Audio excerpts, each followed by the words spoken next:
The moral argument for God, I think, is an argument that connects with everybody's day-by-day experience of being a moral agent, and is a very powerful argument in that sense, in that you don't have to learn much information about, say, how science works or what empirical data on this is or the other, or start thinking about abstract concepts about causality and so on, in order to be able to grasp the heart of this argument, which is about right and wrong, and what kind of things good and evil, right and wrong are, and what the best explanation for there being such a thing as the right thing to do is. The Faithful Guide to Philosophy doesn't get into particular debates in ethics, but by looking at the moral argument, we do thereby cover a central issue within the field of meta-ethics. Meta-ethics deals with questions like the question that's central to the moral argument of whether or not there are objective moral values or not, whether morality is simply a subjective matter of preferences, whether it's relative to societies and peoples and so on, but there's no objective standards of right and wrong. That's a key part of the moral argument, and that's part of meta-ethics, which deals with these issues of, well, what is right and wrong? What is goodness, madness, evil, so on? What is their nature? Are they objective or not? And those are very foundational to ethical issues before you even get into discussions of, well, how do you discover, are there sets of rules that help you to better discover what the right thing to do is in particular situations? What are the particular answers to general ethical questions about euthanasia or abortion or whatever? There's very little point in discussing any of that if there are no moral facts of the matter to get right or wrong.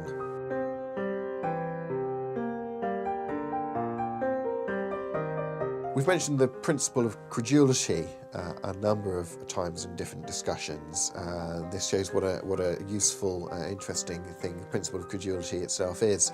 I think if you apply the principle of credulity to this area of meta-ethics, of morality, I think in our moral experience it just does seem to us to be the case that there are objective standards of right, of wrong, that we really are obligated to behave in certain ways, obligated not to behave in certain ways.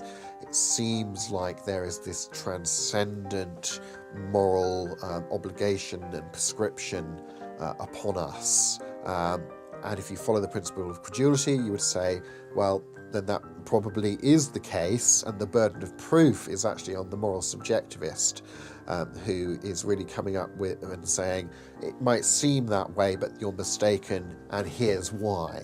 So I think at the very least the principle of credulity puts the burden of proof onto the moral skeptic, the moral subjectivist, and in that sense supports the idea of moral objectivism.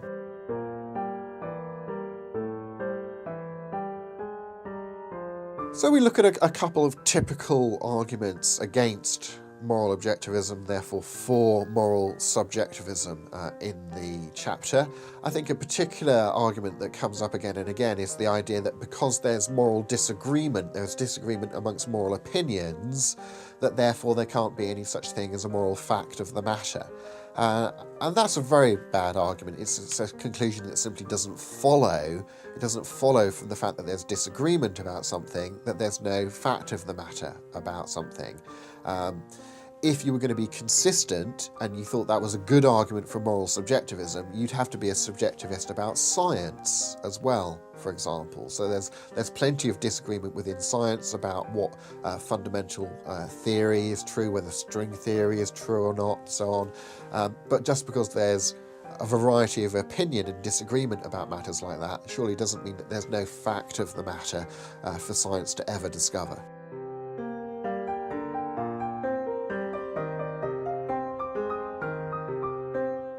Given that you think that values really are objective, that there really is such a thing as the right thing to do, which is discovered rather than invented. Why think that there's a connection between that and bringing God into the picture? I think for a number of different reasons that can be unpacked separately, but thinking about in our moral experience what we meet when we meet our moral requirement.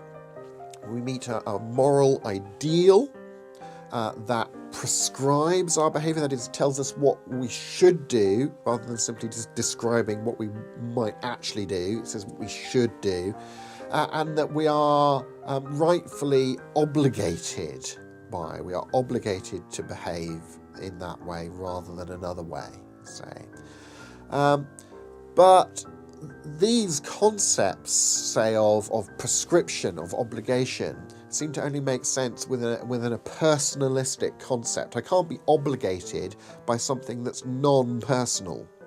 A non-personal reality can't actually order anything. And so we find these concepts that make sense only within a personalistic context, and yet morals are things that transcend you or I or our cultures. I can be wrong about stuff, whole societies can fall short of the standard, and so on. So where do you ground this objective moral reality apart from in a human culture transcending but personal reality?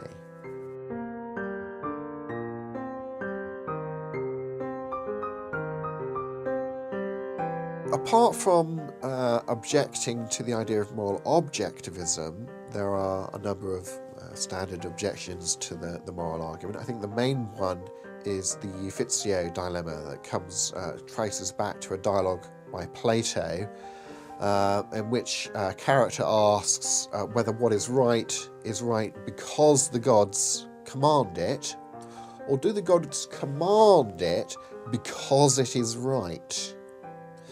And this, in some people's mind, sets up the dilemma that you either say morality is dependent upon God's arbitrary commands, such that morality becomes subjective and changeable and not really objective, or morality, if objective, must be grounded in something outside of God's arbitrary commands, and therefore outside of God, and you don't need to bring God into the picture to explain objective moral values. But that's where the jump is, because there's more to God than his willing or his commanding of things. You might appeal to his commands to explain the prescriptive nature of morality, whilst yet saying, of course, God issues his commands in line with his character. And it's actually God's character that grounds the objectivity of the moral value, and his commanding in line with that character that explains the prescriptive nature of morality in our experience.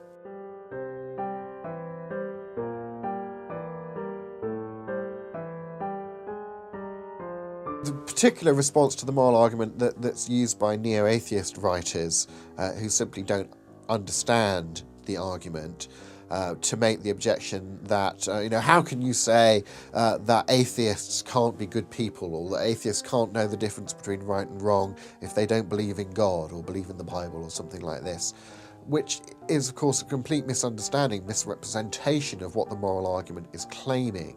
The moral argument doesn't claim that you need to believe in God in order to recognise the difference between right and wrong, or to believe in God in order to do the right thing.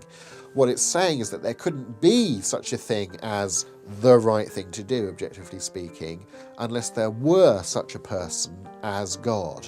It's not about the epistemology of what we believe, it's about the ontology of explaining what type of reality there is.